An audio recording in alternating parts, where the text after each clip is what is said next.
इसका ही part 2 discuss करने जा रही हूँ, जिसमें मैं एबल टू और कैपेबल टू की जगह पर भी और कौन से वर्ड्स यूज़ किए जा सकते हैं उनके बारे में बताऊँगी। ठीक है, वो है एबिलिटी और कैपेबिलिटी। ठीक है, with examples and proper explanation. So please listen and watch this video carefully.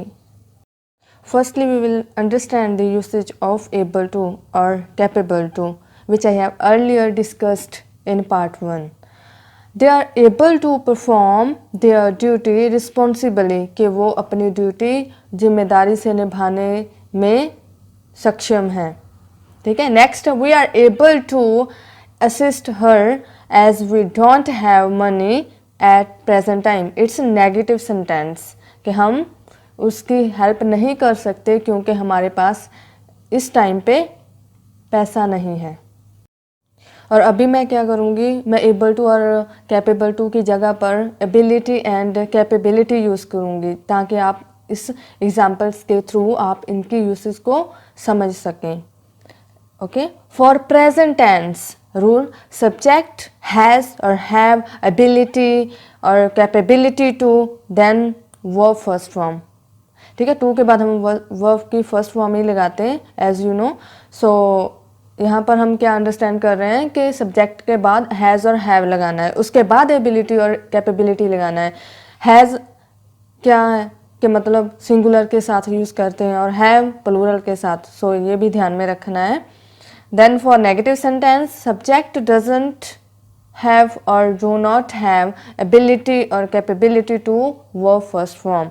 कि आपको क्या है, सिंगुलर के लिए हम does not have यूज़ करेंगे और प्लूरल के लिए हम क्या करेंगे, do not have। ठीक है, okay, now examples. I have ability to achieve this goal, कि मेरे पास क्षमता है इस गोल को अचीव करने के लिए। Then she does not have mental ability और capability to be calm in difficult situation, के उसके पास दिमागी क्षमता नहीं है काम रहने के लिए, शांत रहने के लिए एक डिफ़िकल्ट सिचुएशन में। Last, they don't have capability to fulfil all needs, के उनके पास क्षमता नहीं है अपनी सारी ज़रूरतें पूरा करने के लिए। यहाँ पर मैंने क्या किया, जो पॉजिटिव वैसे सिंपल सेंटेंस है उसमें मैंने क्या यूज़ किया, हैव। ओके, बिकॉज आई के साथ हैव यूज़ करते हैं। और then does not have use किया because it's a negative sentence. Then don't have, it's also negative sentence. So आपको ध्यान में रखना है कि नेगेटिव सेंटेंस के लिए हम क्या यूज़ करते हैं, does not have, then don't have. ठीक है, बाद में एबिलिटी और कैपेबिलिटी यूज़ किया जाता है। Okay, next, for past tense rule, subject had ability to verb first form। ठीक है, हमें क्या यूज़ करना है, had। For negative sentence, subject did not have, क्या यूज़ करना है, did not have capability or ability to verb first form। Okay, examples, at that time I had ability to help her financially, कि उस time पे मेरे पास क्षमता थी उसकी फाइनेंशियली मीन्स पैसे के साथ उसकी मदद करने की। Okay, next, unfortunately last year I did not have capability to be selected in multinational company because of not having experience, के बदकिस्मती से कि मुझे लास्ट ईयर में मैं जॉब लेने की मेरे पास क्षमता नहीं थी एक मल्टीनेशनल कंपनी में, क्योंकि मेरे पास एक्सपीरियंस नहीं था। तो मैंने यहाँ पर क्या यूज़ किया है पहले में कि हैड एबिलिटी, ये एक सिंपल सेंटेंस हो गया ना। देन नेक्स्ट मैंने क्या किया है, डिड नॉट हैव यूज़ किया है। ठीक है, तो उसमें क्या हमें समझना चाहिए कि ये नेगेटिव सेंटेंस है, जिसमें हमें क्या यूज़ करना चाहिए, डिड नॉट हैव कैपेबिलिटी और एबिलिटी। ठीक है, for future tense rule, subject will have ability और capability to verb first form, कि आपको क्या यूज़ करना है, विल हैव एबिलिटी। ठीक है, for negative sentence, subject will not have ability to verb first form, क्या यूज़ करना, will not have ability.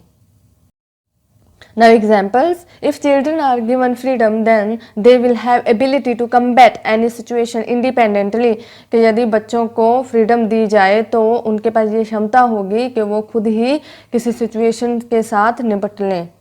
Okay, then if you have a determination towards your academic goals then you will have a capability to be successful in professional life, कि यदि आपके पास एक पक्का इरादा है अपने academic means study related goals के लिए, तो आपके पास क्षमता होगी सक्सेसफुल होने की, किसमें, अपने करियर में, अपने प्रोफेशनल लाइफ में, जॉब से रिलेटेड गोल्स भी आप अचीव कर पाओगे, इट मीन्स ये है। ठीक है, तो आपको ये ध्यान रखना है कि जब हम प्रेजेंट टेंस के लिए एबिलिटी और कैपेबिलिटी यूज़ कर रहे हों तो आपको क्या करना है कि हैज़ और हैव एबिलिटी, ठीक है। For negative don't have ability और डज नॉट हैव एबिलिटी।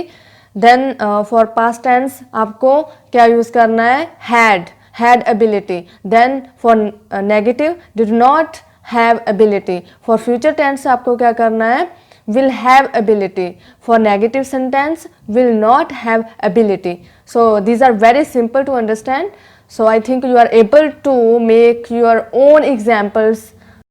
यदि आपको ये वीडियो अच्छी लगी हो तो प्लीज़ आप इसको लाइक, शेयर एंड सब्सक्राइब ज़रूर करें ताकि मैं ऐसी ही वीडियोस इजी टिप्स के साथ बनाऊं और आपकी जो भी प्रॉब्लम्स होंगी स्पीकिंग और राइटिंग से रिलेटेड वो सॉल्व हो